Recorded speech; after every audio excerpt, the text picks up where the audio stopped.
I can feel my every feeling, and I can bring some light to where there isn't light. That's all you get. You got to come tomorrow night.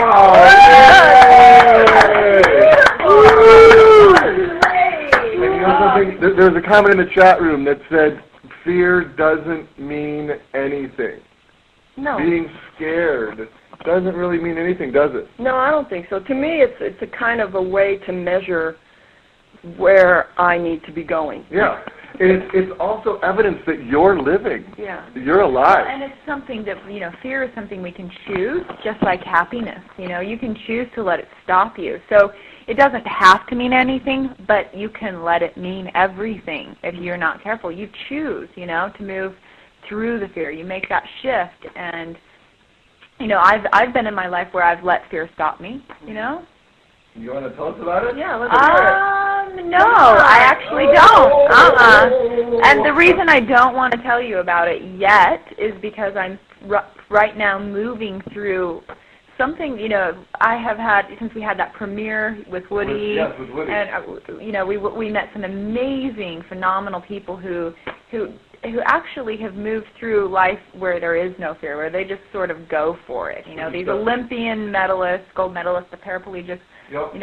All these just amazing people. So I've been asking myself this week that question. If you could do anything and you knew you would not fail, meaning fear doesn't exist in the equation, what would you do? Right. And as I have been moving through and creating more confidence, some greater things have come up for me. So the reason I'm not going to talk about it is because I'm going to start it first and then I'll tell you about it. Oh, beautiful. Yeah, oh, yeah. So beautiful. I've had this fantastic idea that I'm very, very enthusiastic about, and so it's starting. Coaching? It's beyond coaching. Yeah, it's going for my own gold medal. Woohoo! So, yeah. Woohoo! And I'm going to say that fear is false evidence appearing real. Mm-hmm. Because do you all notice, especially if you're out there, what are you afraid of? Like, what is the biggest thing that you're afraid of? And it's like when you focus on that false evidence, it becomes real in a sense. It really does. It's like, have you ever been in your home alone and you hear a noise?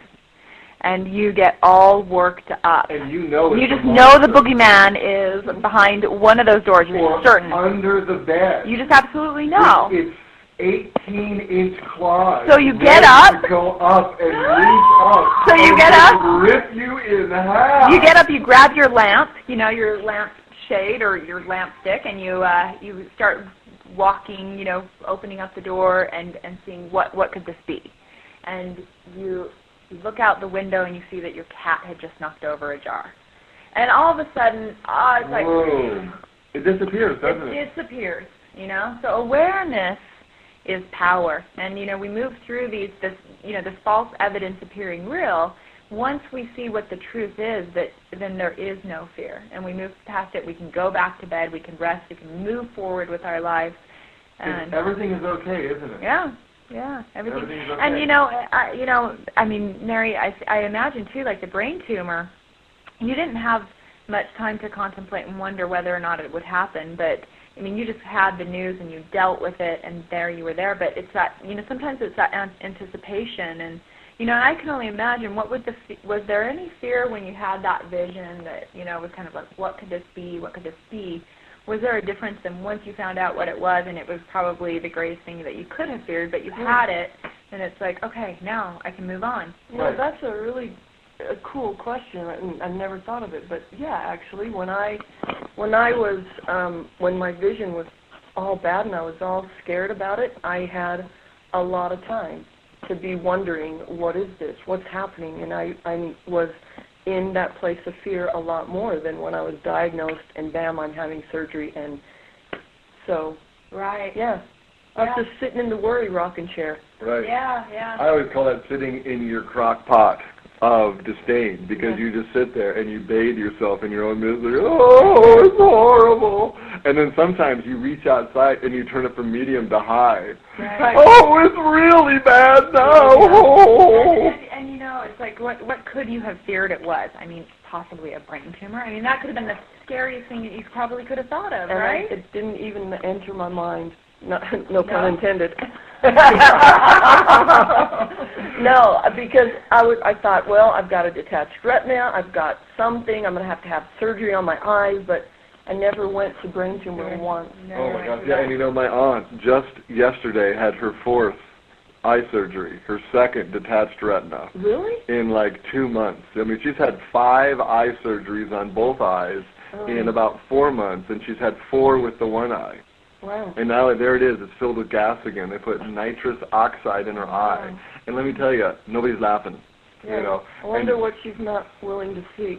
You know, we talk about that because she's such a strong woman. Yet, you know, because Sunday night at 10 o'clock, she's like, well, I wasn't going to tell you this, and I'm like, what? I'm like, because it's like we have no secrets. It's like, what do you mean? What were you not going to tell me? And she's like, well, today at 2:30. She's like, I lost my periphery. She's like, all of a sudden it was like this red veil was over the inner side, and I can't see out the outer side. And we just went through this, and so I ended up going over there and talking, and we went to the doctor. And she's an incredibly brave woman. It's probably one of 2 times I've seen her totally lose it, because the doctor's like, yep, your retina's detached. You know, before it's attached at about 4 to 6 o'clock. Now it's detached at 8 to 10 o'clock, and it's peeling back.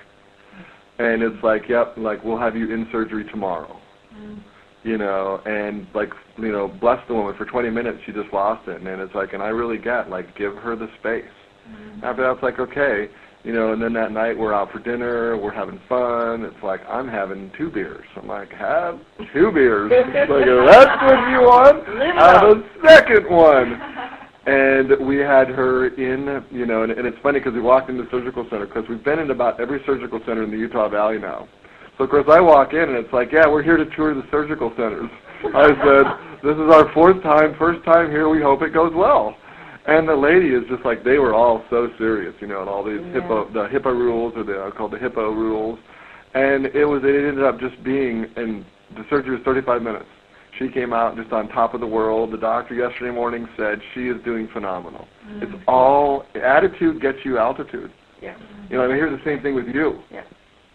So, because she could have feared the worst, and she's just like, you know, she told the doctor, do whatever you need to do. And I told the doctor, like, why can't you just, like, zip that laser all around the eye? Let's pin that damn retina to the back of the eye, to the sclera, so it doesn't do anything.